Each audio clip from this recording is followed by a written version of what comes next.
Explain to me why, when we are not in control of any of the branches of government, it is on us to, one, keep everything running, and two, be the adults in the room.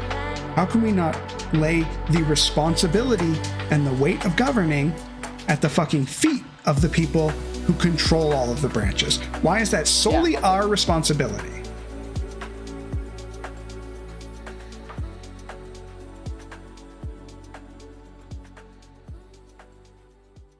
Hey everybody, welcome back.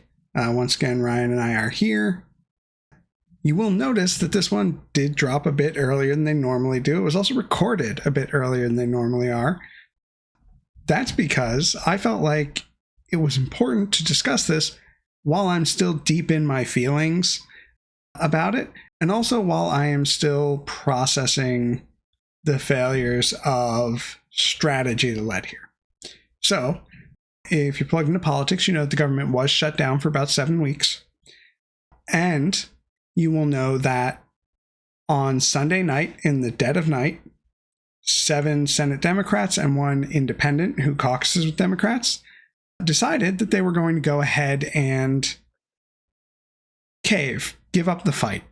Now, it is important to remember that there were 3 red lines at the start of the shutdown fight. They were restore funding for Medicaid or Medicare. I always get those mixed up. There was insert some sort of language or law or rules that would prevent Trump from just doing with the money as he pleased, or prevent the Republican Congress from just doing rescission votes to take funding away from things after the fact. And third was a return of the enhanced ACA subsidies. So almost immediately, Democrats dropped demands 1 and 2. But they were still adamant that their red line was that those enhanced ACA subsidies needed to be continued. Now, these enhanced subsidies were brought into effect during COVID to help people afford the ACA plans. And this really brought the prices down for people so everyday people could be on these plans. These were set to expire at the beginning of 2025, and Democrats, seeing that people's prices would rise, wanted to fight on this issue. And so for 7 weeks, they did. And I think that that had an effect on the elections we saw at the beginning of the month.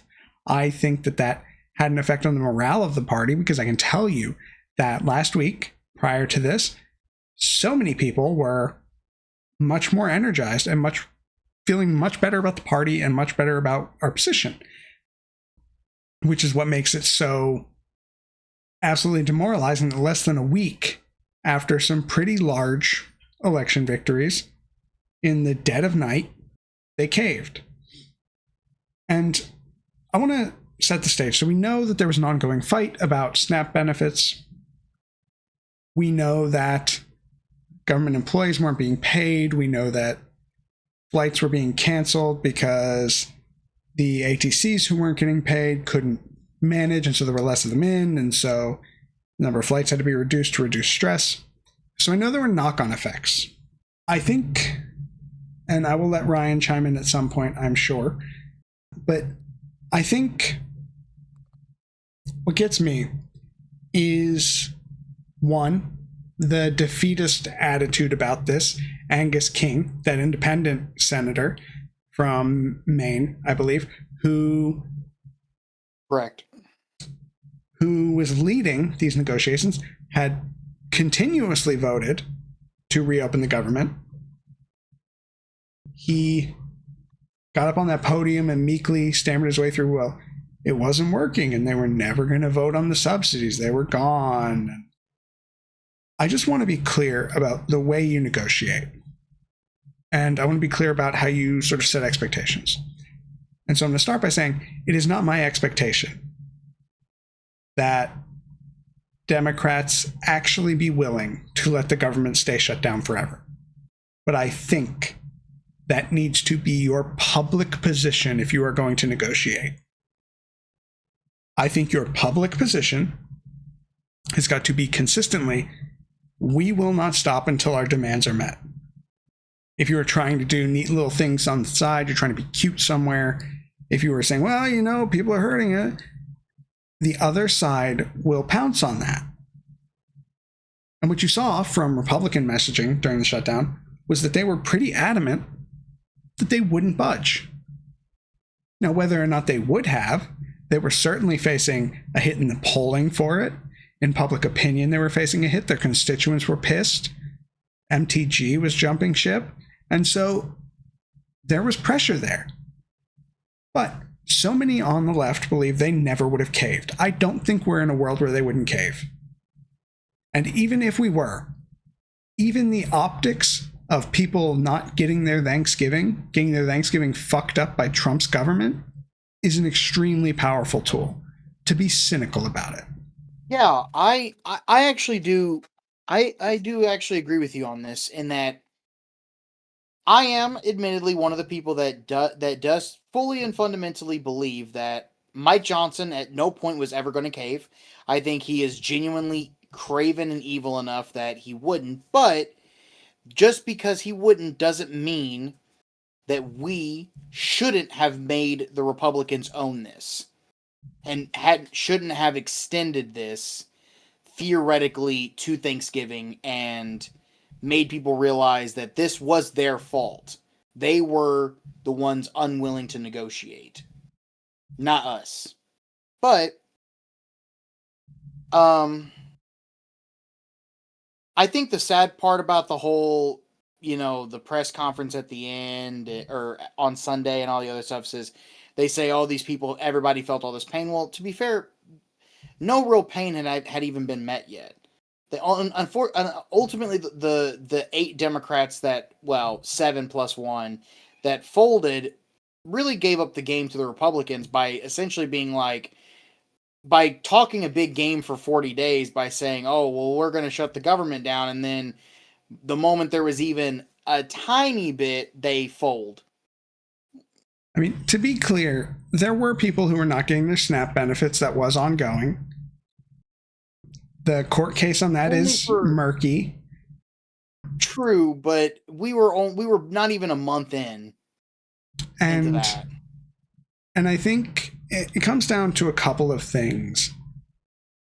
First, they went out there and they touted what they got for this, and what they got was that Speaker Thune promised that they will definitely get a vote on the ACA subsidies in the Senate.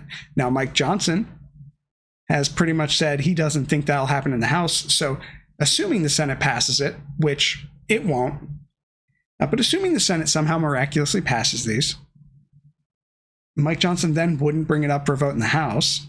But if another miracle occurred and Mike Johnson did bring it up for a vote in the House and it passed there, then it would go to Trump's desk. And because they're ACA or Obamacare subsidies, Trump would veto it. So it certainly wouldn't get the supermajority it needs in both chambers to get through.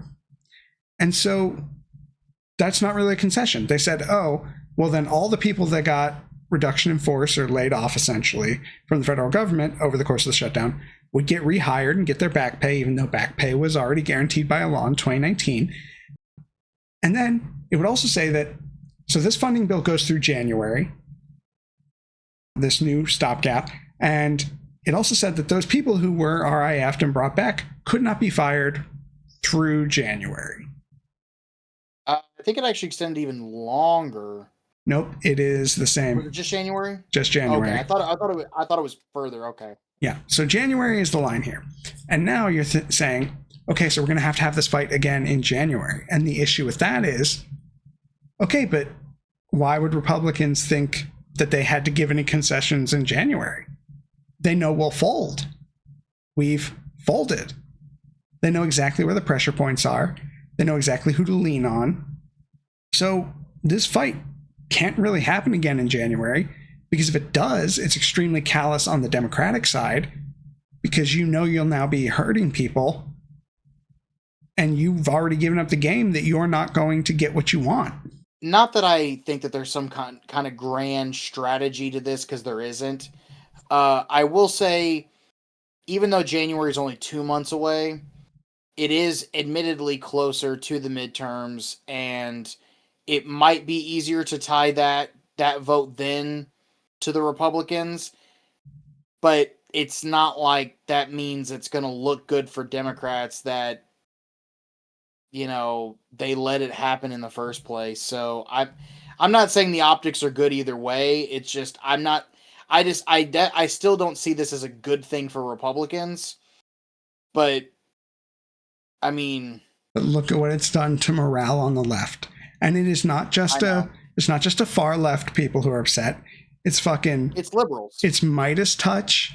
It's fucking raging Yeah. moderates.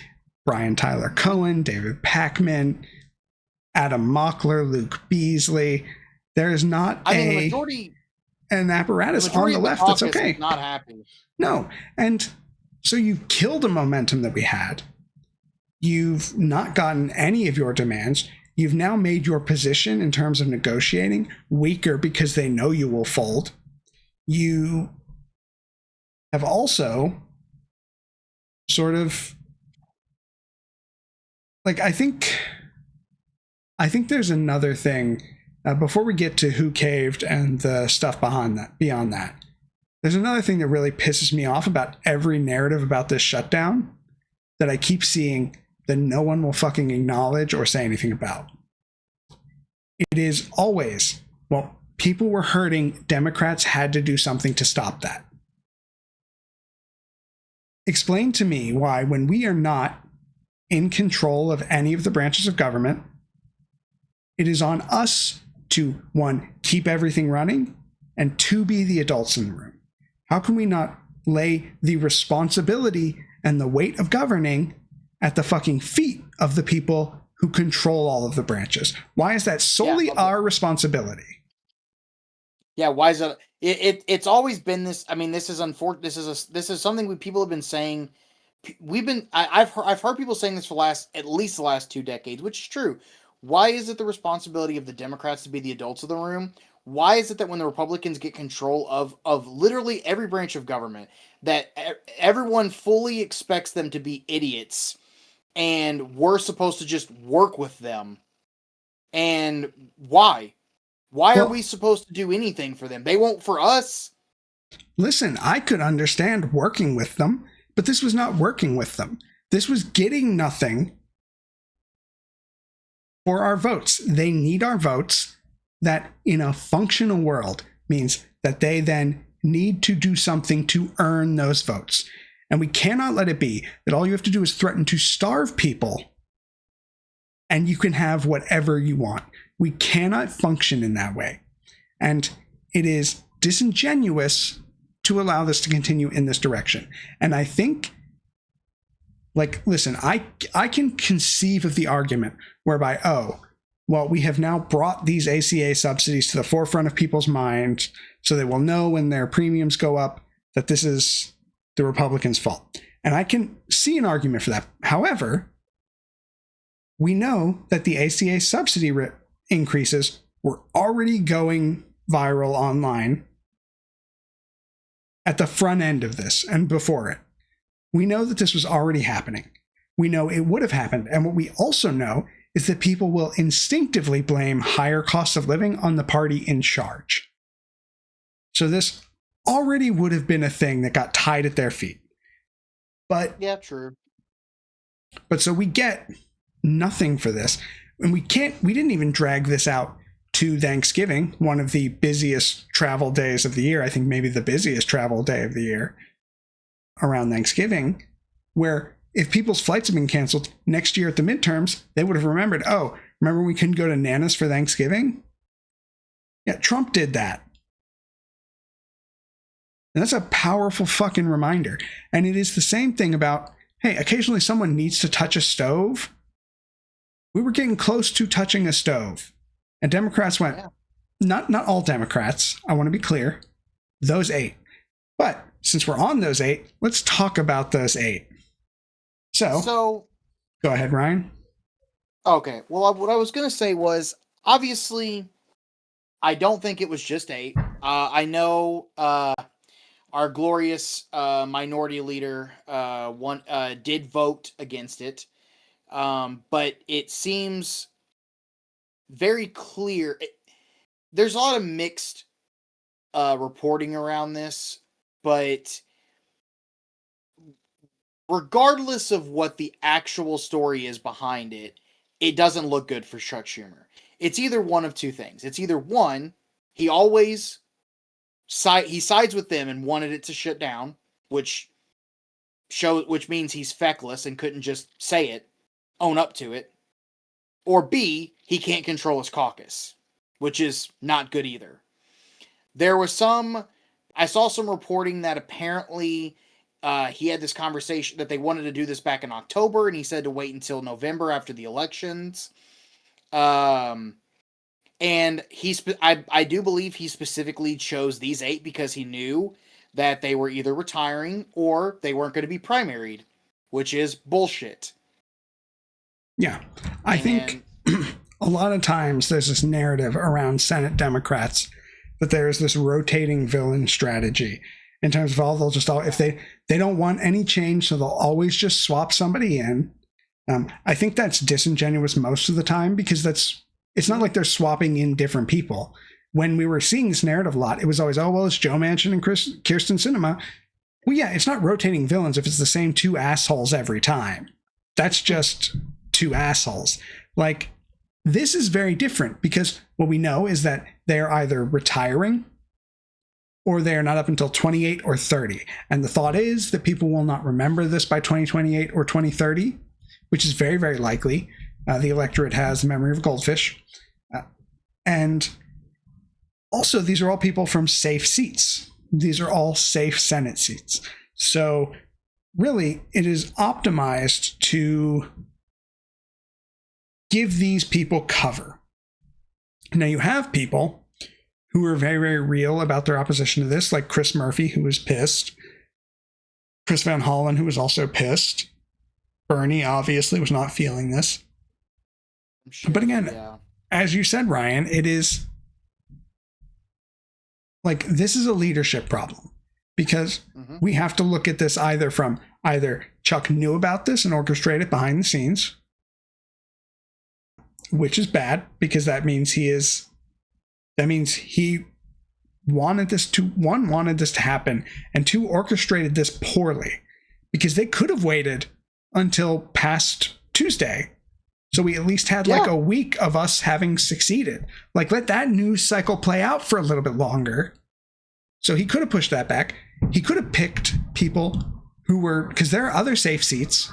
There are other people who aren't up for re-election right away. He could have picked those people to do it who would actually be able to convey a message properly, instead of going up there and saying, well, we couldn't get Trump to do it.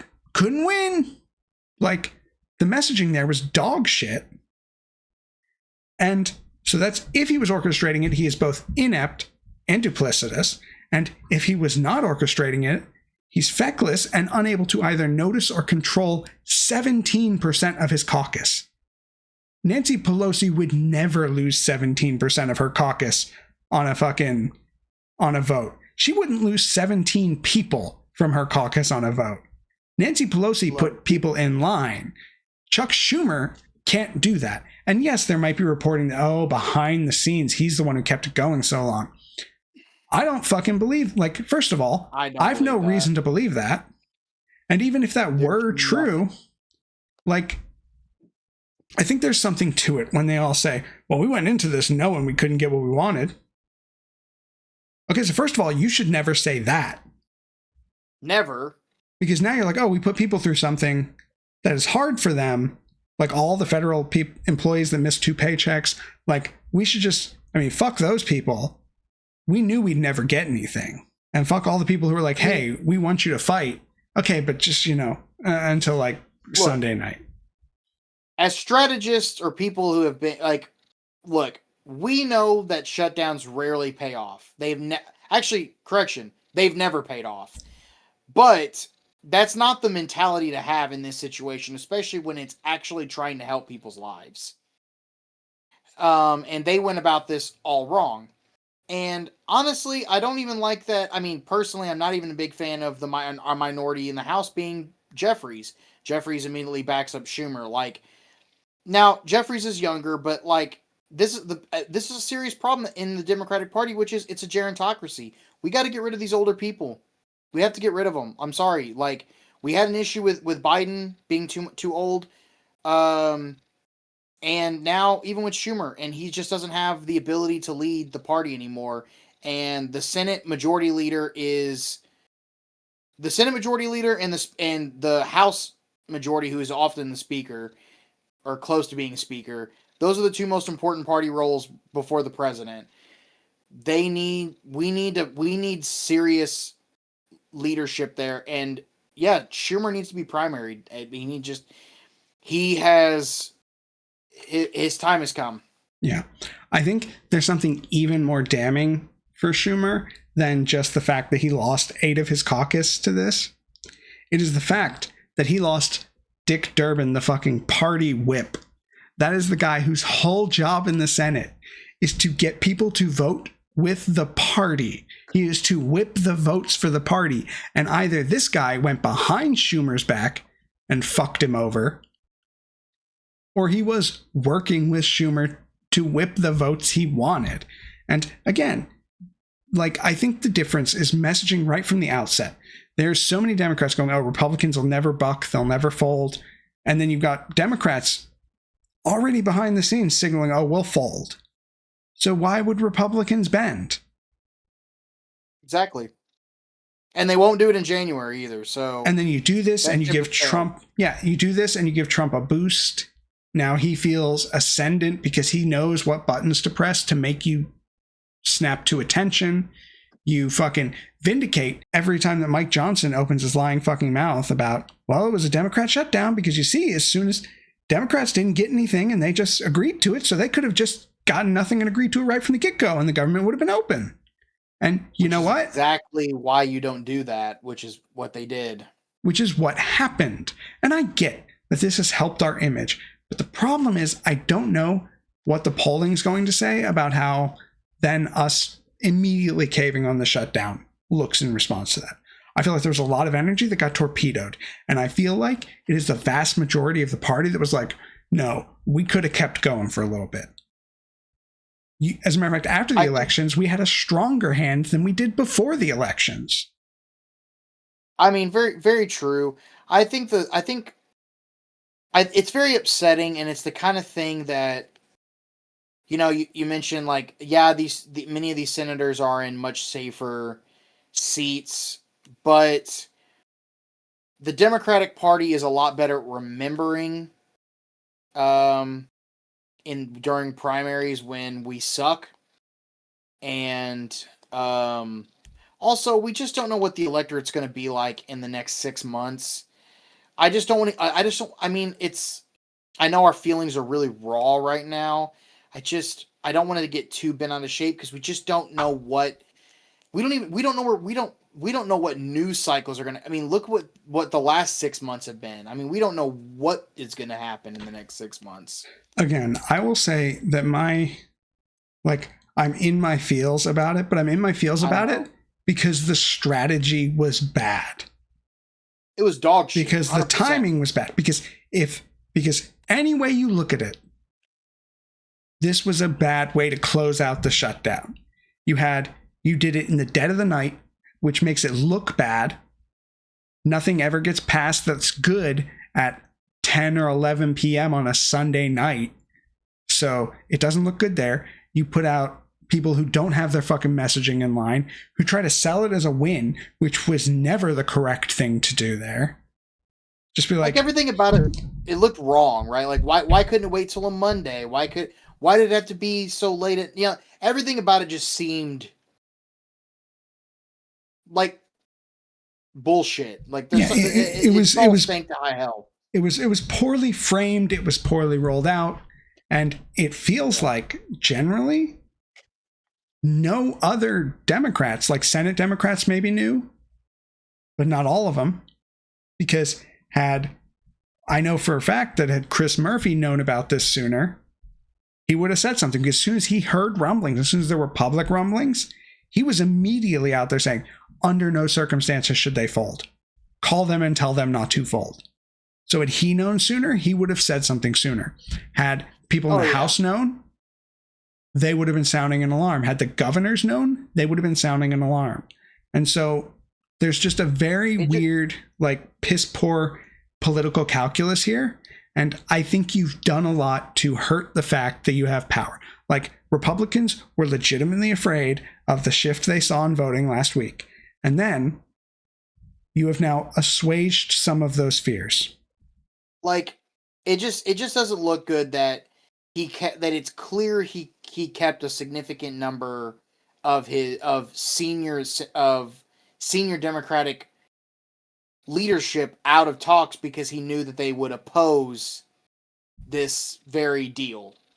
Yeah, I mean, because they knew it was bad.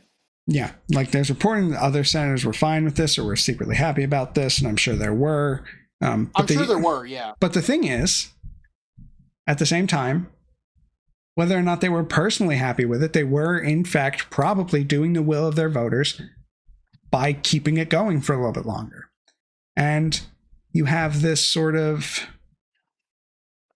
I guess it is just like, it is clear that because of the way we started and we immediately dropped two demands, and there were rumblings earlier in October and mid-October about, oh, you know, there's some work behind the scenes, try and find something. Like, it was pretty clear that we were going to fold probably.